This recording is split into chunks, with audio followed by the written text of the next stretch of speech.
की बड़ी खबर आप तक पहुंचा रहे हैं। ये बड़ी खबर सामने आ रही है, यूक्रेन में एक भारतीय छात्र की मौत को लेकर ये बड़ी खबर आप तक पहुंचा रहे हैं। खारवी में एक भारतीय छात्र की मौत का मामला सामने आया।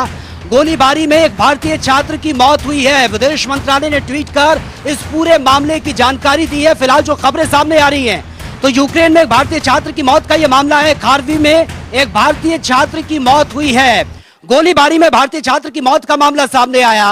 विदेश मंत्रालय ने ट्वीट कर इस पूरे मामले की जानकारी दी है।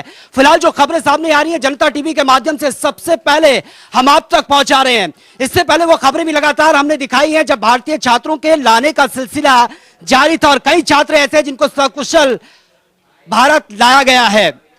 तो ये बड़ी खबर आप तक पहुंचा रहे हैं। दुख भरी यह खबर है, जहां पर एक भारतीय छात्र की मौत की खबर सामने आई है।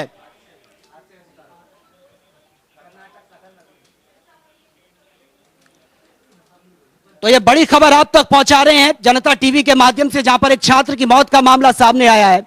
यह बड़ी खबर और बाकायदा एक ट्वीट भी सामने आया है।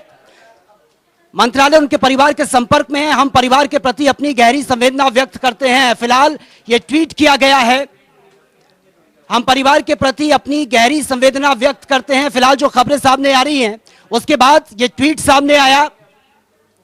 यह बड़ी खबर आप तक पहुंचा रहे हैं, एक छात्र की मौत का यह मामला है। इससे पहले लगातार वो खबरें हम आपको दिखा रहे थे जिसमें छात्रों को सकुशल भारत लाया गया, लेकिन यह दुख भरी खबर भी सामने आई है। और इस खबर पर ज्यादा जानकारी के साथ संवाददाता अंकुश डोभाल इस वक्त हमारे साथ फोन लाइन पर बने हैं। अंकुश, इससे पहले लगातार खबरें आ रही थी जब भारतीय छात्रों को सकुशल लाया गया, लेकिन दुख भरी खबर भी सामने आई है, एक भारतीय छात्र की मौत का यह मामला है। क्या कुछ अपडेट है आपके पास? बिल्कुल, देखिए सचिन, नवीन शेरप्पा कर्नाटक के रहने वाले 21 साल के विद्यार्थी जो कई सपने अपने दिल में लेकर गए थे कि डॉक्टर बनेंगे और अपने घर वालों का नाम रोशन करेंगे, लेकिन वो शायद नहीं जानते थे कि दो देशों की लड़ाई के बीच उन्हें अपनी जान गंवानी पड़ेगी। और निश्चित तौर पर दुखद है उनका जान का जाना, और इस पर विदेश मंत्रालय की ओर से दुख जताया गया है। और साथ ही साथ ये कहना है कि भारतीयों की जो अन्य भारतीय हैं उनकी वापसी के लिए सरकार तेजी से काम कर रही है।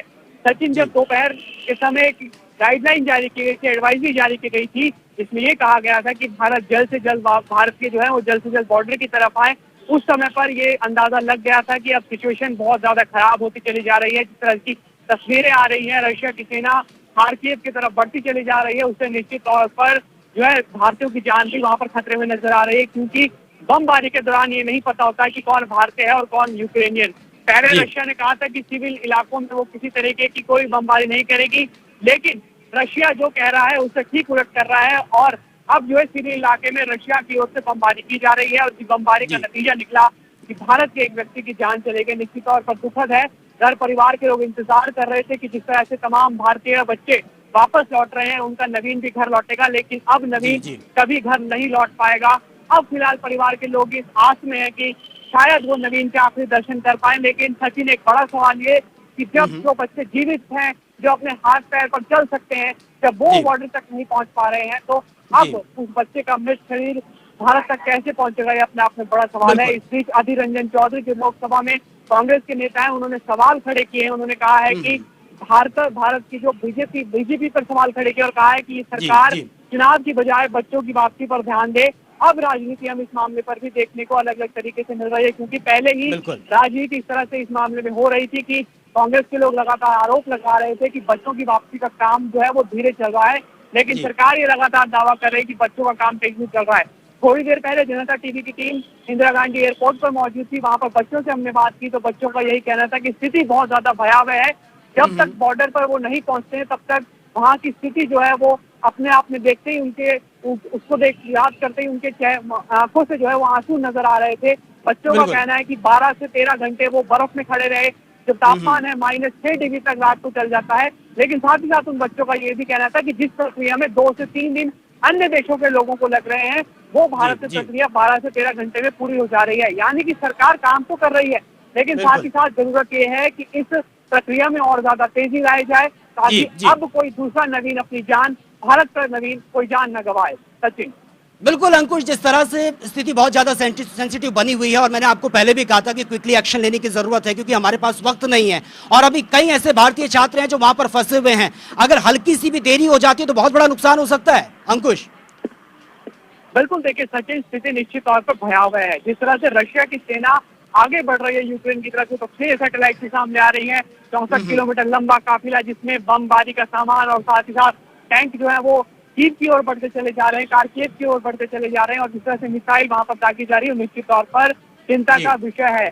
ये जो बम होते हैं ये ना जाति देखते हैं, ना धर्म देखते हैं और ना राष्ट्रीयता देखते हैं। इसलिए जरूरत ये है कि बार बार एक बात ये कही जाती है कि युद्ध किसी भी चीज का समाधान नहीं होता है, वार्ता जरूरी है।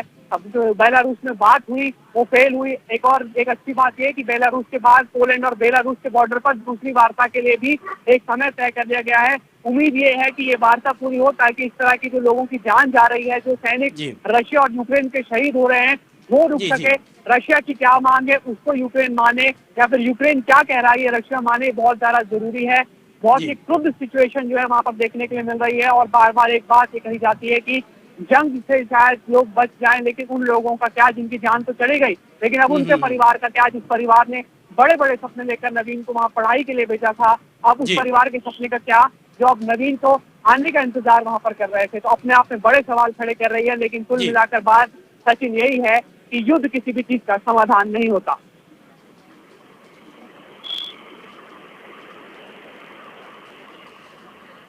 ठीक है, ठीक है, चलिए अंकुश, फिलहाल बहुत बहुत शुक्रिया आपका तमाम जानकारी के लिए। तो वाकई ये दुख भरी खबर है, क्योंकि एक भारतीय छात्र की मौत की खबर सामने आई और अंदर खाने ये भी खबरें सामने आ रही कि कुछ जो छात्र वहां पर फंसे हैं उनके साथ भी अभद्र व्यवहार किया गया है।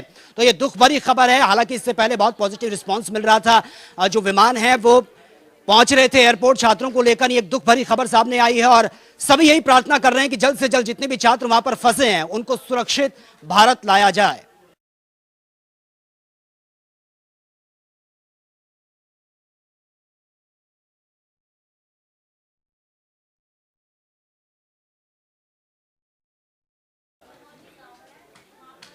तो चलिए अब आपको कुछ तस्वीरें हम दिखा देते हैं। आपको 8 तस्वीरें हम दिखाते हैं यूक्रेन की, जहां पर हालात बद से बदतर बने हुए हैं। ये तस्वीरें आप देखिए टेलीविजन स्क्रीन पर, ये तस्वीरें आपको नजर आ रही है जहां पर हालात बद से बदतर बने हुए हैं। आप इन तस्वीरों को देखकर बखूबी अंदाजा लगा सकते हैं कि स्थिति इस वक्त यूक्रेन में क्या कुछ बनी हुई है। जगह जगह डर का माहौल बना हुआ है। जो बच्चे हैं वो सुरक्षित स्थानों पर जाने की लगातार कोशिश कर रहे हैं, लेकिन दुख भरी खबर भी सामने आ रही है, क्योंकि एक भारतीय छात्र की मौत की खबर अब सामने आई है। इसके बाद से डर और भी ज्यादा बढ़ जाता है, उन पेरेंट्स की परेशानी और ज्यादा बढ़ जाती है जिनके बच्चे इस वक्त यूक्रेन में फंसे हुए हैं। वो छात्र जो यहां से देश का नाम रोशन करने के लिए यूक्रेन में मेडिकल की पढ़ाई कर रहे थे, वो वहां पर फंसे हुए हैं। सरकार अपनी तरफ से कोशिश तो कर रही है, लेकिन कहीं ना कहीं अब बार बार सवाल ये भी उठ रहे हैं कि जो स्ट्रैटेजी थी, अगर उसको और जल्दी एक्टिव किया जाता या फिर क्विकली एक्शन लिया जाता तो ये घटना नहीं घटती, क्योंकि अभी भी कई छात्र ऐसे हैं जो वहां पर फंसे हुए हैं। ये तस्वीरें आपके सामने, इन तस्वीरों को देखकर आप समझ सकते हैं कि इस वक्त यूक्रेन में क्या कुछ हालात बने हुए हैं। ये तस्वीरें विचलित कर सकती हैं, आपको डरा सकती है, लेकिन मकसद हमारा आपको डराना और विचलित करना नहीं है, बल्कि सच्चाई से रूबरू करवाना है। इन तस्वीरों को आप देखिए और समझिए कि इस वक्त वहां पर क्या कुछ हालात बने हुए हैं।